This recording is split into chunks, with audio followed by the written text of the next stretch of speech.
আমার ঘরের প্রধানমন্ত্রী বাবারে তারেক রহমান উত্তরবঙ্গের জন্য যে কারণে এই সিনোদ গেছে বা হে মেঘা প্রকল্প নিয়ে এসছে, এটার মানে কি জানে?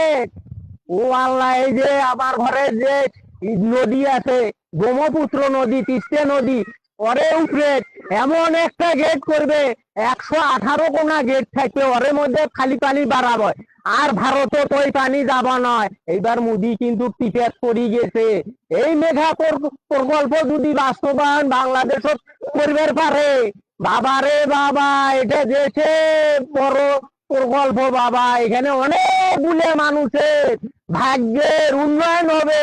ট্যাংরা ফ্যাংরা গুলো এটি চাকরি করবে পাবে, কলকারখানা, গার্মেন্টস, অনেক কিছু হবে বাবা। এটি শিল্প কারখানা গড়ে উঠছে, 5 স্টার হোটেল হবে, সেটি যে আমরা চটপটি খামো। ও আল্লাহ গো, আরো কি জানেন, চ্যানেল হবে, বালাটি টু বাহাদুরের চ্যানেল, জানেন? আরো কি কি হবে এইখানে, যত কিছু হবে বিশাল বড়। এই নদীর যে বানটা করবে বাবা, এটা সেই রকম একটা বান করবে, ওর মধ্যে গাড়ি ঘোড়া মেলা কিছু যাবে।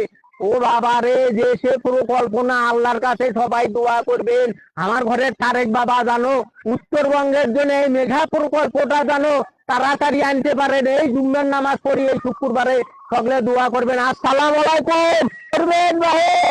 আমার ঘরের উত্তরবঙ্গের মানুষের এবার কিন্তু ভাগ্যের দুয়ার কিন্তু খুলে যাবে ভাই।